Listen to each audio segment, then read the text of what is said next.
Bookwarm Games, first episode, welcome to EarthBound. And welcome, one and all. I'm Wesley Shantz, and I'll be discussing EarthBound today as what I hope will be the first of a number of games and books and works of art and works of technology and works of nature, of human nature as it relates to the world and of the world of nature generally. And in what I hope will be an interesting and a somewhat new and a somewhat old-fashioned way, I'll be looking at EarthBound from the standpoint of one who is pursuing truth, which I take to be the most worthwhile possible thing to aim for in any discussion, in any walk of life. However small a matter it may seem that we are discussing and taking up this old video game for the Super Nintendo, which I first played when it came out in the 90s in the US, when I was a little under 10 years old. And so just growing up in the DC suburbs, playing video games with my friends. And I do think that even then, we were pursuing the truth in our own way, though of course we wouldn't have put it like that. To us, playing video games and playing tag and hide and seek, playing Legos, was just that. It was playing and having fun. And it was just what we liked to do. And so it seemed good to us to get to do it when we were done with school or when we got back from soccer practice. I think that the truth is big enough to include play. And stories, certainly. Even down to the level of personal stories. And though I don't want to spend too much time on this in my own case on this program, it will, of course, influence what I have to say. That is, my own story will influence the things I have to say about all these games and books and everything I'll be discussing. Now, I also want to think about some of the other people who've had their say about EarthBound and other similar games. People on YouTube, like Matthew Matosis, or the Clan of the Grey Wolf. These videos have come to my attention because they've gained some popularity, and my friend Steven, who keeps me in the loop about these things, he'll send me links to them once in a while. And I'd like to have my friends on this program at some point to chat and help me think through all these matters. All those folks on YouTube and who've made podcasts before, I think they too are getting at the truth through their own fashion. What I think is different about my own work, just a bit different, is this avowedly philosophical approach that I'm trying to take here. And I really hope that it will be something that's still entertaining enough for people to get interested in. So, essentially, I'll be approaching EarthBound with the assumption that if we immerse ourselves in it and treat it with respect on its own terms, what it is will turn out to be something quite astonishing. Something able to teach us, as an immersion experience will do in a foreign language, for example. As an apprenticeship to a master teacher in any field of human striving, of technology, of practice, will do. Or as seeking the truth in the natural world, as a scientist would do. Or as speaking with one's neighbors about ethical matters, as Socrates would do. This is to treat the game as if it had something important to say. It will not disappoint us. This is, of course, how I approach great books in my teaching at school. And I don't want to get too much into the discussion right now of the canon and its influence on culture and so on. I think it's an important discussion, something worth talking about. But for now, just suffice it to say, I take it for given, as a given, that there are such things as great books, as great works of art, that they actually are great, unmistakably, universally, recognizably, because they have effectively infinite depth and are inexhaustibly able to teach us and to enrich our lives. So it is my contention then that EarthBound presents itself as having an important story to tell. Although it's not a game, of course, which takes itself too seriously, and part of its charm comes from the gentle undercutting of the stereotypical mythic fantasy video games of that time and place, such as Dragon Warrior and Final Fantasy, those series. And I say that EarthBound does present itself as having an important story to tell, mostly because of its overarching plot, which is openly mythic in scale. You're saving the world. And because of its themes, which I take to be wisdom, courage, and friendship. And which I don't think in any way it is holding up to ridicule or really trying to do anything but to celebrate and to cultivate, and the people playing the game. The people who are willing to invest their time and their energy and their emotions in the characters and the world that is so lovingly crafted by the game developers, by the writers, by the translators. And in this interplay of mutual gratitude between the creators and the players, well, I see nothing but an earnest beauty, albeit one with a sense of humor. I think that it's right in not taking itself too seriously. And I think that that humility in itself is part of the game's greatness. Now, so to get into the beginning of the game, I think the way I like to describe it, it opens with a crash and with a transformation. There is something that has landed on a hilltop behind your house. It wakes you out of your sleep. Is it an earthquake? Is it a monster? You go and investigate. It's a meteorite. And the glowing meteorite at the top of the hill turns out to have coincided with the arrival from the future of Buzz, who introduces himself by saying, "A bee I am not." His consciousness has been placed into the bee-like mechanism to be able to travel back in time to make contact with you, Ness, or whatever you've named yourself, and to deliver this important message. In the prophecy of something called the Apple of Enlightenment, it is said that 4 young friends, 3 boys and a girl, will stand against Gigas, the universal cosmic destroyer, and will prevail. And immediately, you choose to accept this quest. And your neighbor, who's also come to investigate the meteorite, his name is Pokey, he backs out. He tries to. And as we'll see, Pokey's cowardice does not prevent him from trying to take advantage of the situation, his knowledge of the future, his knowledge of what's going on. And throughout the game, he'll serve as a kind of counterpart and foil to your own quest. Now, intentionally, or almost certainly not intentionally, Buzz's name, and even that first speech he has, "A bee I am not," it alludes to Hamlet, Shakespeare's Hamlet. And I'm going to go on a digression here on this word, Buzz, so bear with me.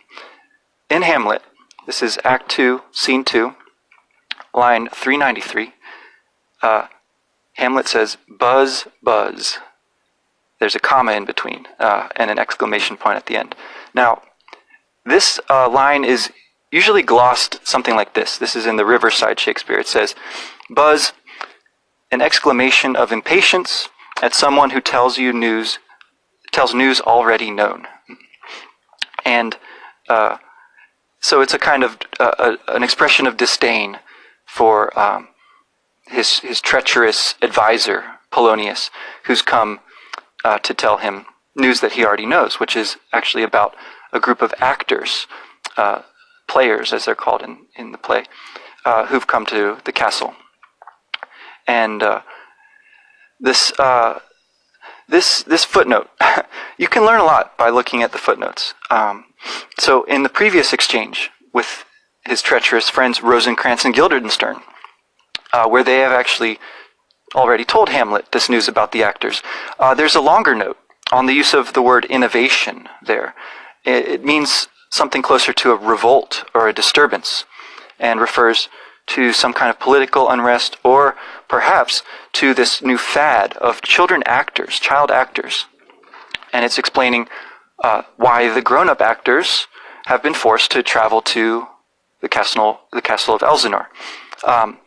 Apparently, this is Rosencrantz speaking, there is an aerie of children, little Iases, and that's at line 339.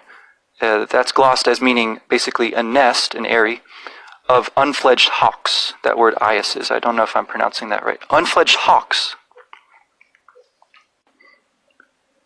Which I found really interesting, because just before Polonius enters, Hamlet will say, basically, that he knows Rosencrantz and Guildenstern are themselves only acting, having been sent by the king, calls him uncle father, and his aunt mother, the queen. He says, I am but mad north-northwest. When the wind is southerly, I know a hawk from a handsaw. And this makes me think that he is already making the association between the actors and this concept of a tool, like a handsaw. He's picking up on Rosencrantz' words about children, comparing them to hawks. And he's picking up on Rosencrantz and Guildenstern acting as the tools of the king and queen. And he's already, I think, making his plan, which will have in place by the end of the scene, to perform a play before the king and queen, which will dramatize the killing of his father, the regicide. And that's where he'll have his famous lines, the play's the thing wherein I'll catch the conscience of the king. So, looking just a little further back, also, he'd used this bird imagery already himself in line 293. And I'll just read a little bit from there. This is where he, again, is telling Rosencrantz and Guildenstern, essentially he knows that they've been sent. And he says, I will tell you why. So shall my anticipation prevent your discovery, and your secrecy to the king and queen molt no feather. So molt no feather, the note there says, it will not be impaired in the least, but of course it's another bird image, another flight image. And he goes on. I'll read a little further here. I have of late, but wherefore I know not, lost all my mirth, forgone all custom of exercises, and indeed it goes so heavily with my disposition that this goodly frame, the earth, seems to me a sterile promontory. This most excellent canopy, the air, look you, this brave o'erhanging firmament, this majestical roof, fretted with golden fire, why, it appeareth nothing to me but a foul and pestilent congregation of vapors. What a piece of work is a man, how noble in reason, how infinite in faculties, in form and moving, how express and admirable in action, how like an angel in apprehension, how like a god, the beauty of the world, the paragon of animals. And yet to me, what is this quintessence of dust? Man delights not me, nor women neither, though by your smiling you seem to say so. So that runs roughly lines 293 to 310. And that last word there that he has about nor woman neither seems to be a sexual joke, right? Man delights not me, nor woman neither. This is of course Polonius's theory about Hamlet's madness, namely that Hamlet is in love with Ophelia, and when Polonius noticed, that's Polonius's daughter, when Polonius noticed that, he says, back at lines 132 or so, when I had seen this hot love on the wing, that's his, again, metaphor, not to get too English professory here, but this metaphor of flight is very insistent in these lines, right? And it's there in EarthBound too. Buzz, of course, although he's not a bee, he's in the body of what seems to be a mechanical bee, to be or not to be. He's flying around you in circles once he joins you, once you've accepted your quest, your destiny. And in that flight, he, of course, is representing something that is connected to the earth, but in a different way than you, right? In a freer way. And in that circular motion, he's performing a kind of dance constantly. This connection and this freedom are in contact. Now, in Hamlet, Polonius is basically saying that he intervenes to try to cut short the romance between Ophelia and Hamlet. And I'll read a little bit further here. Polonius goes on around line 139. No, I went round to work, and my young mistress thus I did bespeak. Lord Hamlet is a prince out of thy star, this must not be. And then I prescripts gave her, that she should lock herself from his resort, admit no messengers, receive no tokens.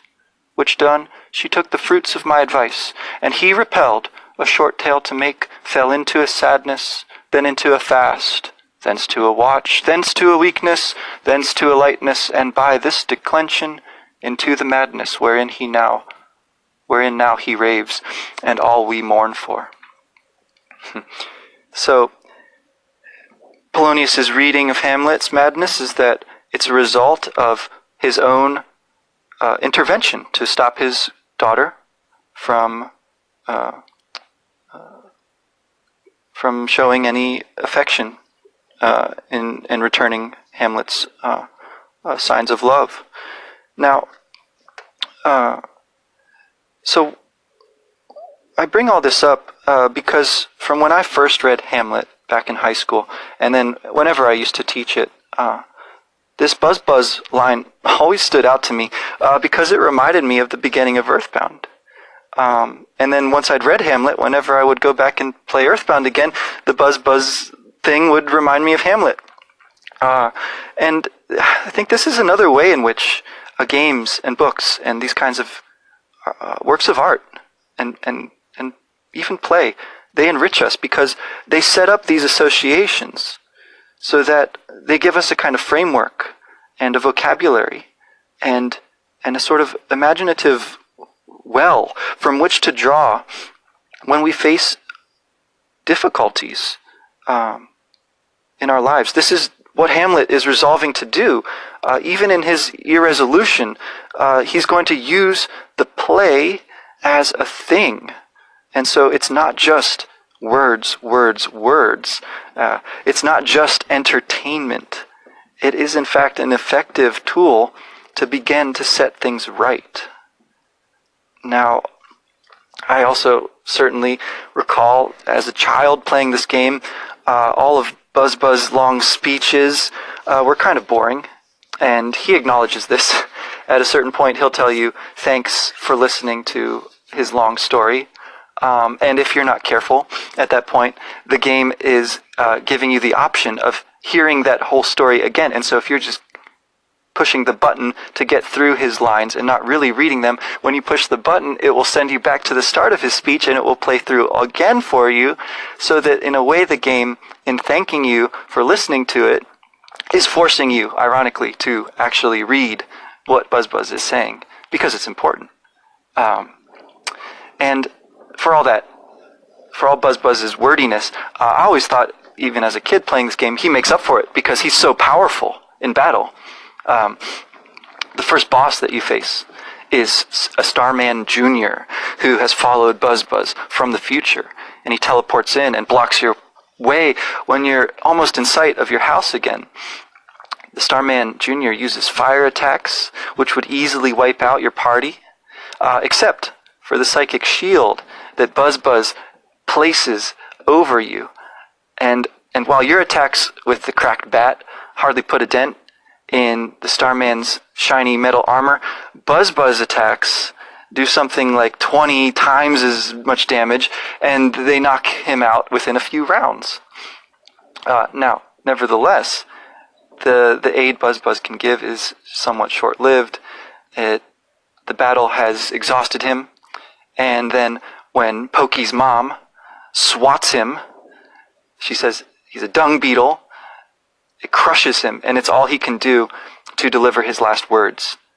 Maybe several times if you're clicking it again. His last words he delivers before passing away. Now, just a brief note there, the dung beetle reference is also, of course, the divine scarab of ancient Egypt, rolling the sun god through the sky. And that connection of the high and the low is as Shakespearean as anything in EarthBound. Now, in these final words, this is also where Buzz Buzz gives you the sound stone and explains its use, which we'll be going over in next week's episode. So, as you can see, I'm going to be sort of presupposing that anyone still listening at this point has played Earthbound already, or at least has a certain amount of interest in it for its own sake, and won't mind if I don't tell the story in a linear way, or if I let slip some spoilers now and then in my analysis, and in my attempts at synthesis, of course. Needless to say, I strongly recommend playing Earthbound, and that will go for each of the games and for the things that I'll be discussing here. Read them for yourselves, play them for yourselves. I only want to talk about the best stuff, and that's what I want to be doing, rather than setting myself up as some kind of arbiter or general critic.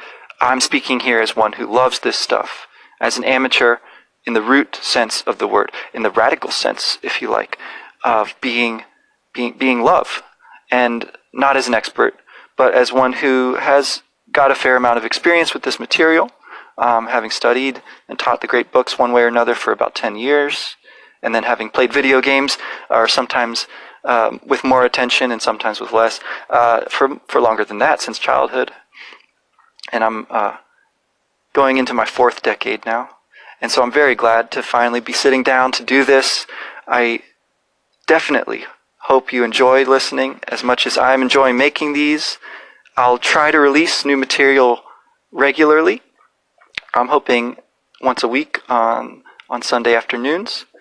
And I'm looking forward to your questions and any comments that you want to post in response.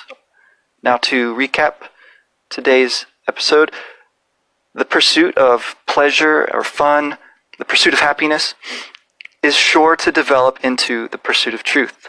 Because when you come across a truly great game or book or work of art or a teacher, as you're bound to do, someone who approaches their work with care and gratitude and humility, there's a depth there and an enrichment of your own life that will become unmistakable to you. And Earthbound is such a game for many reasons, and the first of which is its emphasis on your actions saving the world through the qualities which Buzz sets out for you: wisdom, friendship, courage.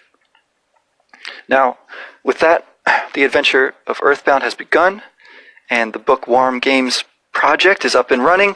In the next episode, we'll begin to look more closely at the concept of home and its relationship to a theme of family that is most clearly indicated by the original title of Earthbound, which was Mother 2. We'll make some more specific connections to literature. The book next week being Swan's Way by Marcel Proust, where he is talking, the opening of that book, about his own room that he slept in as a child, and we'll discuss his famous Madeline cookie-induced flood of memories and how that connects to the Soundstone and the memories that are released at your sanctuary locations in Earthbound. So, we've had Shakespeare in week 1. We'll have Proust in week 2. That's not bad company so far for Earthbound to be brushing elbows with. Until next time, take care.